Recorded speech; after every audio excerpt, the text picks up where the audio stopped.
উড়িষ্যার ডুবলাগাড়ি জঙ্গলে মুরগির সাঙ্গ পাঙ্গ। আজ আমি আপনাদের সাথে পুরো ডুবলাগাড়ি ঘুরবো, আপনারা সাথে থাকুন পুরো ভিডিওটাতে। কিরে, কোথায় যাচ্ছিস দুই বন্ধু মিলে? নমস্কার বন্ধুরা, আজকে আমি যেখানে দাঁড়িয়ে শ্যুট করছি সেটা হচ্ছে ডুবলাগাড়িতে, এবং ডুবলাগাড়ির একমাত্র একটি হোটেল যেটি আছে সেটি হচ্ছে নোহারি বিচ হোটেল। এই নোহারি বিচ হোটেলে আমি এখন দাঁড়িয়ে আপনাদের সাথে কথা বলছি। কালকে আমি গেছিলাম বাগদা থেকে আমি নোহারিতে চলে এসেছি। ওই নোহারির যে মালিক তাকে ফোন করলাম, উনি বাইক নিয়ে চলে গেলেন, তো আমি এখানে চলে এসেছি। এখানে সারা রাত্রি আমি এখানেই আছি।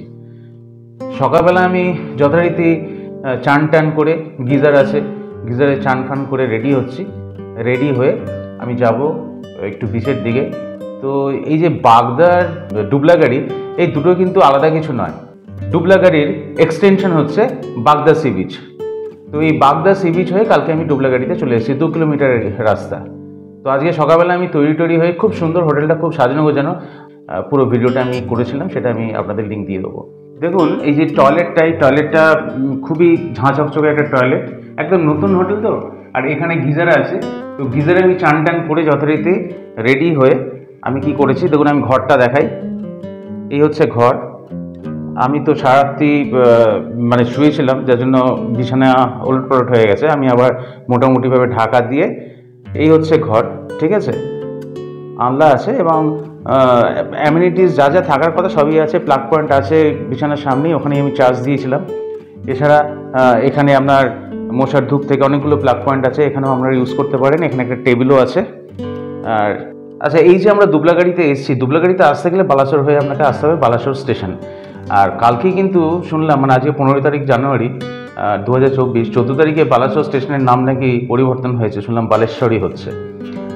যাই হোক, বালাসোরে নেমে আপনি ওখান থেকে যে কোনো পয়েন্টে আসতে পারেন, ডুবলাগাড়ি আসতে পারেন, ওদিকে চাঁদিপুর যেতে পারেন, বাগদা যেতে পারেন, যাই হোক। তো আমি তো ডুবলাগাড়িতে কালকে রাত্রিবেলা এখানে এসেছি বাগদা হয়ে, এখানে আমি স্টে করছি। কারণটা হচ্ছে এটাই, শীতের সকাল বা শীতের রাত্রে ক্যাম্পে থাকাটা এবং জল পরিবেশ কোনোটাই কিন্তু ঠিকঠাক ছিল না। তো এই খুঁজে পার করা আর কি নোহারিকে। তো নোহারিতে আমি আছি। আমি একটু নোহারি থেকে এখন আমি যাব কোথায়, সি বিচের দিকে। আমি বেশি কথা বলে ফেলছি ইন্ট্রোডাকশনটা। চলুন সি বিচের দিকে যাই। সি বিচের দিকে একটুখানি গিয়ে দেখি কিরকম ঝাউবনের মধ্যে দিয়ে যাচ্ছি। এবং এখানে সব থেকে বড় কথা কি, লাল ক্র্যাব যেটাকে বলা হয়, হ্যাঁ, লাল কাঁকড়ার বিচ এটা। তো সেই লাল কাঁকড়াকে আমরা আজকে দেখবো। আমরা সিঁড়ি দিয়ে নামছি, দেখুন হোটেলটা কিরকম ঝাঁ চকচকে।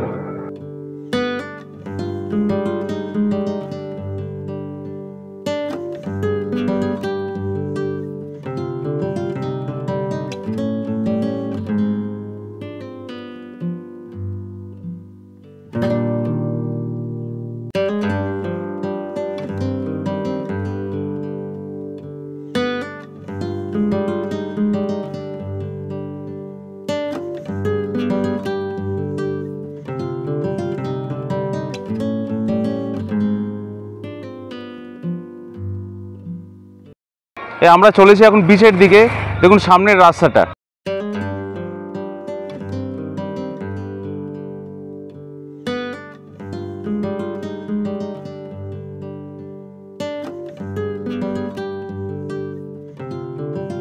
এই যে আমার সাথে আছে পাপ্পু। এর সাথেই আমি আগের বার ছিলাম। এ হচ্ছে আমাদের হোটেলে, যে হোটেলে আছি ওইখানেই ও থাকে।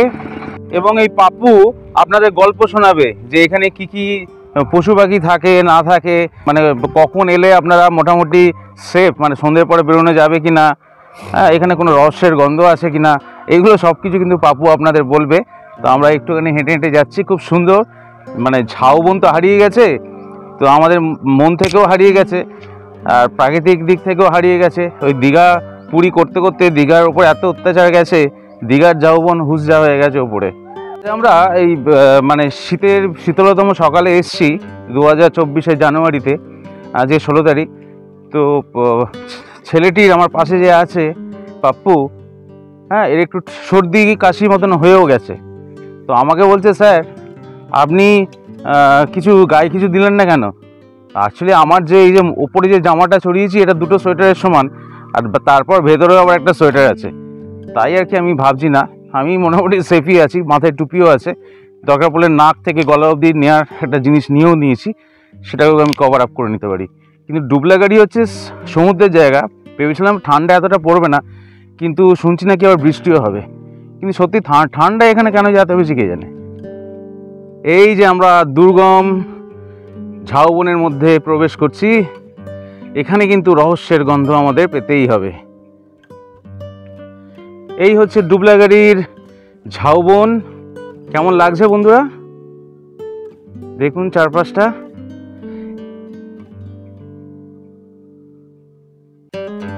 আচ্ছা পাপু, এটা এই যে ফরেস্টে যে মেনটেন হচ্ছে, এই ফরেস্টটা কারা মেনটেন করে? মানে কোনো ফরেস্ট ডিপার্টমেন্ট তো?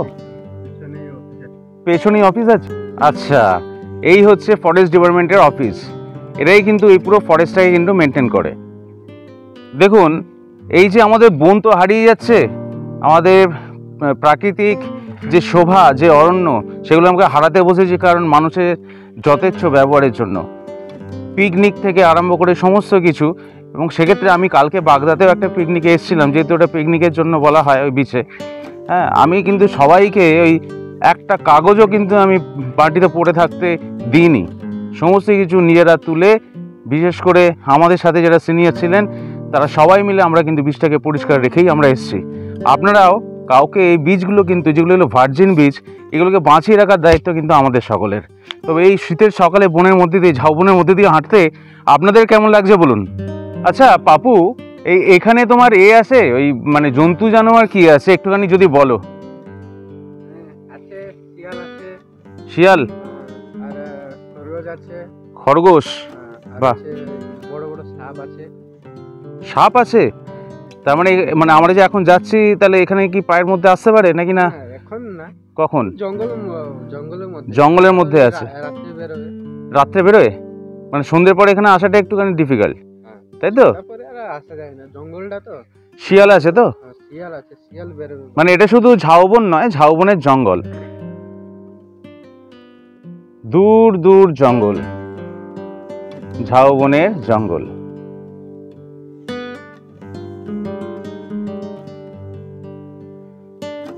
বাবু, তোমার সেই হাতের সেই লাঠিটা কোথায় গেল? হ্যাঁ, তোমার সেই হাতের লাঠিটা, আমার ভিডিওটা পুঁছে গেছিল আগের বারে, কিন্তু তোমার এই হাতের লাঠিটা তোমাকে দারুণ মানিয়েছে। তুমি যা বডিগার্ড ছেলে ভাই, তো বেশ নিরাপদে যাওয়া যায় এটুকু আমি মানতে পারি।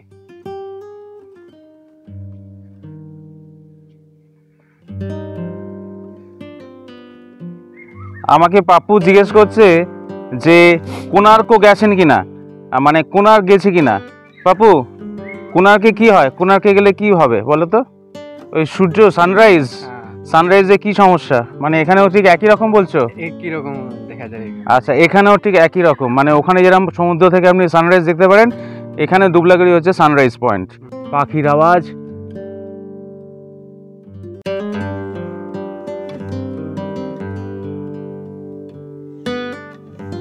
কিন্তু আমরা কাছে কাছে পাখি দেখতে পাচ্ছি, আপনাদের দেখাতে পারবো না। এই আমি ঠিক করেছি আজকে, মানে কালকে তো এসেছি, বাগদাতে ছিলাম, তো আজকে ঠিক করেছি যে যেটা আপনারা এইখানে এলে যেটা করতে পারেন, এই ডুবলাগাড়ি বা বাগদাতে এলে যেটা করতে পারেন, সেটা বালাসোর থেকেই আপনাকে এইগুলো পয়েন্টগুলো করতে হবে। যে ক্ষীরাচোরা গোপীনাথ মন্দির, ইমামি জগন্নাথ টেম্পল, বা নীলগিরি জগন্নাথ টেম্পল, বা প্যালেস আছে একটা, রাধাকৃষ্ণের মন্দির আছে একটা, পঞ্চলিঙ্গেশ্বর। হ্যাঁ, এইগুলো কিন্তু আমি একটা আলাদাভাবে আনবো, এখানে অত কিছু দেওয়া যাবে না, তো আমি অন্য একটা এপিসোডে ওগুলো আনবো, ওইগুলো একটু দেখে নেবেন। আর এইখানে যদি আসেন তাহলে সকালের গাড়িতে আসবেন, মানে আমি কালকে সকালে বন্দে ভারতে এসেছি, এখানে 8:58 টাইম, তাহলে আমরা সকালটা কিন্তু বেঁচে যাবে, লাঞ্চ স্কিপ করবে না, এবং আপনি আপনার ইচ্ছে মতো ঘুরতে পারবেন। কিন্তু একদিন দুদিনের জন্যই তো লোক আসে। আপনি যদি ধৌলিতে ওঠেন বা আপনি যদি ফলকনামাতে ওঠেন, তারা কিন্তু 12টা-1টার আগে এখানে ঢোকে না, আর এখানে আস্তে আস্তে আরও 1-1.5 ঘন্টা ধরে রাখুন, তো আলটিমেটলি 1:30-2টোয় পৌঁছবেন, তখন কিন্তু আপনার দিনটা আপনার হাত থেকে বেরিয়ে যাবে। এগুলো হচ্ছে ইনফরমেশন। আর ওই সাইট সিনের পয়েন্টগুলো আপনারা নেমেও করতে পারেন, কিংবা ফেরার দিন। আমি আজকে কিন্তু ধৌলিতে ফিরবো, কারণটা কি, ধৌলির টাইম হচ্ছে 3টের সময় বালাসোর স্টেশন থেকে। এখন অবশ্য বালেশ্বর হয়ে গেল, গতকাল থেকে বালেশ্বর নাম চেঞ্জ হয়ে গেছে, বালাসোরের নাম চেঞ্জ হয়ে বালাসোর। তো 3টের সময় যেহেতু আমার ট্রেন আছে, তার মানে আমি সকাল 9টায় বেরিয়ে ওইগুলো ওই টেম্পল যা আছে সব কিন্তু আমি সাইট সিন করে নেবো। তাতে কি হবে, আমার দিনটাও বাঁচবে, আমার সমস্ত কিছু হবে। অনেকে কি করে যে দু একটা জিনিস তারা দেখে নেয় ওই বালাসোরে নেমে, সেটা হচ্ছে ক্ষীরাচোরা গোপীনাথ টেম্পল এবং ইমামি। আর হ্যাঁ, ইমামি টেম্পল যদি কেউ পারেন রাত্রের দিকে যাবেন, ওটা কিন্তু খুব সাজানো গোজানো, মানে আলোকিত করা হয়, লাইটিং আছে ওখানে, ওটা কিন্তু আপনাদের ভালো লাগতে পারে। ওটা আলাদা এপিসোডে আনতে পারি বা এখানেও আনতে পারি। আমরা এখন কিরকম একটা গা ছমছম করা রহস্যের মধ্যে ঢুকে গেছি, ঠিক আছে? তো রহস্যের উদ্ঘাটন তো কিছু কিছু হলো, যেমন ধরুন এখানে কি কি জন্তু জানোয়ার আছে সেটা তো পাপ্পু বললো, তো এবং সন্ধ্যের দিকে যে এখানে আসবেন না সেটাও বললো। তবে একটা জিনিস চেষ্টা করবেন যে এখানে এলে চব্য করে সব ঘুরে নিতে, মানে বনের মধ্যে যতটা পারবেন সময় দেবেন। আচ্ছা, হোটেলটা কিন্তু মাথায় রাখবেন, ক্যাম্পে যারা থাকতে চান না তারা কিন্তু হোটেলে নোয়ারিতে থাকতে পারেন। দূর থেকে আমরা দেখতে পাচ্ছি যে সমুদ্র কাছে এসে গেছে। আমরা ঝাউবনকে শেষ করে আমরা এগিয়ে চলেছি সমুদ্রের পথে। দেখি যদি লাল কাঁকড়া আপনাদের দেখাতে পারি। সকালবেলা এই মানে জিনিসটার নাম করলে খুব খারাপ বলে লোকে, এবং কালকেও আমি বাগদাদে গিয়ে নাম করেছি, তার পরিপ্রেক্ষিতে তার ফলস্বরূপ আমার চশমাটা আমি কিন্তু ওখানে হারিয়ে এসেছি। দারুণ পাপু, শীতের সকালে ফুরফুরে হাওয়ায়, হ্যাঁ, মাথায় টুপি দিয়ে ঘুরতে বেশ ভালো লাগছে। দেখুন, এই বয়সে আমি এখন সমুদ্রে চান করে দুম করে কিন্তু ঝাঁপ মারবো না, ঠিক আছে? এখানে সমুদ্রটা দেখুন, ভালো লাগবে, আমার সাথে আড্ডা মারুন, ভালো লাগবে। সবই তো আপনাদের সাথেই কথা বলা। আর পাপ্পুকে দেখে রাখুন, খুব ভালো ছেলে। এই নোহারি হোটেলে এলে এই পাপ্পুকে কিন্তু আপনারা খুঁজে নেবেন, আপনাদের সমস্ত গাইড এই করবে।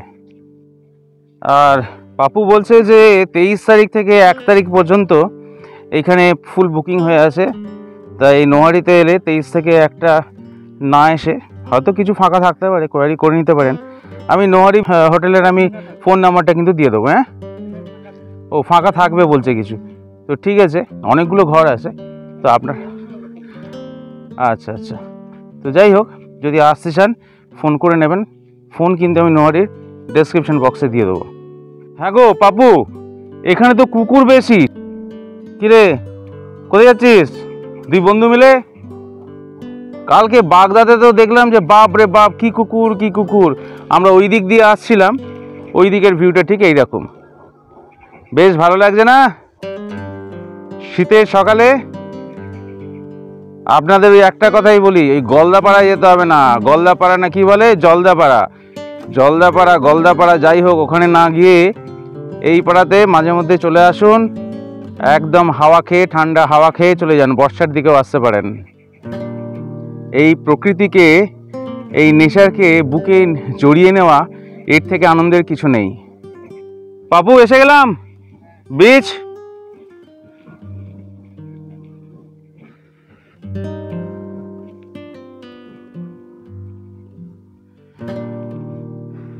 বাহ, শুধু আমি আর তুমি, বিচে আর কেউ নেই। আর কালকে বাগদায় গিয়ে দেখি সব পিকনিক পার্টিতে ভর্তি, একটিও উপভোগ করতে পারিনি। হ্যাঁ, কিছু কিছু জায়গাটা খুব ভালো ছিল, ফাঁকায় বসেছিলাম। ওখানে মেলা চলছে, পৌষ সংক্রান্তি মেলা। তোমাদের এখানে পুজো চলছে পৌষ সংক্রান্তি, তার গান বাজনাও চলছে।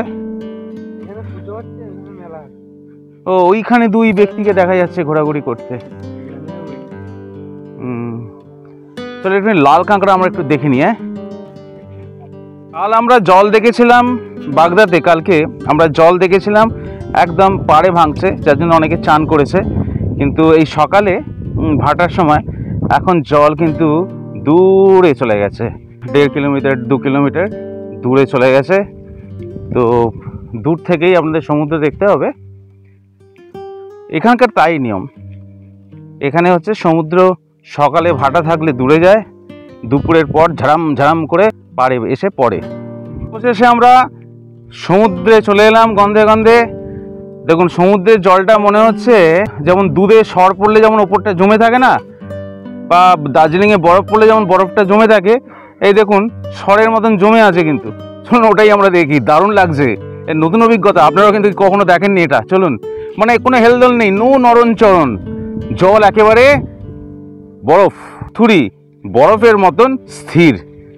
জল তো নেই, কিন্তু জলের যে লেয়ার, সেই লেয়ারটা দেখুন একেবারে পুরো ফিক্স। দেখতে কি পাচ্ছেন? চিকচিক করছে একদম পাট থেকেই।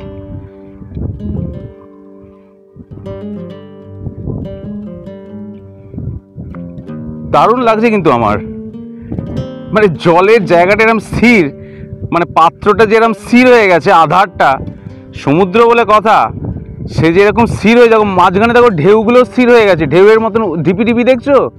অ্যাকচুয়ালি ওটা ঢিপি নয়, ওটা ফুলে ফেপে আছে বালিটা, এবং পুরো ঢেউয়ের মতন লাগছে, এবং সূর্যের আলো পড়েছে, মনে হচ্ছে ওটা একটা ঢেউ ওখানে দাঁড়িয়ে আছে, নো হেলদোল। আর ওপরে হচ্ছে সূর্যদেব উঠেছে, এই আমাদের সূর্যদেব এখানে দেখুন। এখন কিন্তু আপনার বীজটা পুরো ভিজে, এই বীজটা ভিজে হওয়ার জন্য কি হচ্ছে, লাল কাঁকড়া কিন্তু আপনারা দেখতে পাবেন না। যতক্ষণ না রোদ্রে এটা শুকোবে বীজটা, ততক্ষণ কিন্তু লাল কাঁকড়া।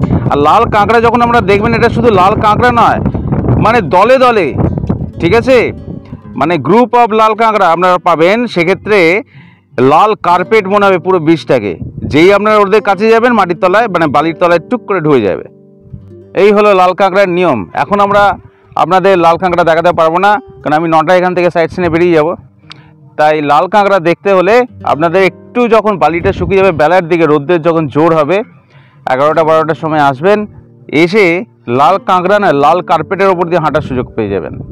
আর সব থেকে ভালো টাইম হচ্ছে কি বলুন তো, যে পরন্ত দুপুর, যেটা 2-3টের পর, ওই সময় এলে মানে ভর্তি ভর্তি, একেবারে পুরো ভর্তি, রেড ক্র্যাবে ভর্তি হয়ে থাকবে বীজ। আর দেখুন পাপ্পু সামনে সামনে হাঁটছে, আর দূরে হচ্ছে ঝাউবনের শাড়ি আমরা দেখতে পাচ্ছি, এখান দিয়ে ঝাউবনের শাড়ি দেখতে পাচ্ছি। আর যেখানে ঝাউবন এখানে শেষ হয়েছে দেখেছেন, তার একটু দূরেই আর একটা আইল্যান্ড আছে, সেটাকে বলা হয় কাসাফল আইল্যান্ড। আর এখানে যত নেচার ক্যাম্প থেকে আরম্ভ করে যাই বলুন না কেন, এইগুলো কিন্তু এই পাড়ে আছে। দুটো লোক দেখতে পাচ্ছেন, ওই দিকে হচ্ছে আপনার নেচার ক্যাম্প, যেখানে মোটামুটি সবাই গিয়ে থাকে। এই হলো আমাদের ডুবলাগাড়ি এপিসোড। আচ্ছা, এই ডুবলাগাড়ি এপিসোডের পরে আমরা বেরিয়ে যাব সাইট সিনে। সাইট সিনটার জন্য একটু অপেক্ষা করুন। কি কি জায়গায় যাচ্ছি, কিভাবে ঘুরছি, সেটা আমি আপনাদের সামনে তুলে ধরছি। প্রথমেই আমরা এখান থেকে 9টা নাগাদ বেরোবার প্রিপারেশন করে নিচ্ছি। এই শীতের কুয়াশাচ্ছন্ন সকালে আপনাদের সকলকে থাকতে অনুরোধ করা হচ্ছে পরবর্তী সাইট সিনগুলোর জন্যে। পুরো কুয়াশা, এবং 2-4 দিনের মধ্যে এই কনকনে ঠান্ডা, এখন বোঝা যাচ্ছে না, আবার শুনছি 2-4 দিনের মধ্যে আমাদের পশ্চিমবাংলায় বৃষ্টিও হবে। আমি তো অবশ্য উড়িষ্যাতে আছি। একটা ইনফরমেশন দেখুন, এইখানে জঙ্গলটা কিন্তু একটু ঘন, মানে নোহারি থেকে যখন আসছি। কিন্তু যদি আপনি ওই ক্যাম্পগুলোর দিকে থাকেন, যে কোনো ক্যাম্প, যত ক্যাম্প আছে, কারণ নাম বলছি না, ওইখানে যদি থাকেন, ওখানে কিন্তু আপনার জঙ্গলটা এত ঘন নয়, ঝাউবনের জঙ্গলটা। তাই এখানে থাকলে কিন্তু আপনারা এই অ্যাডভান্টেজটা পাচ্ছেন।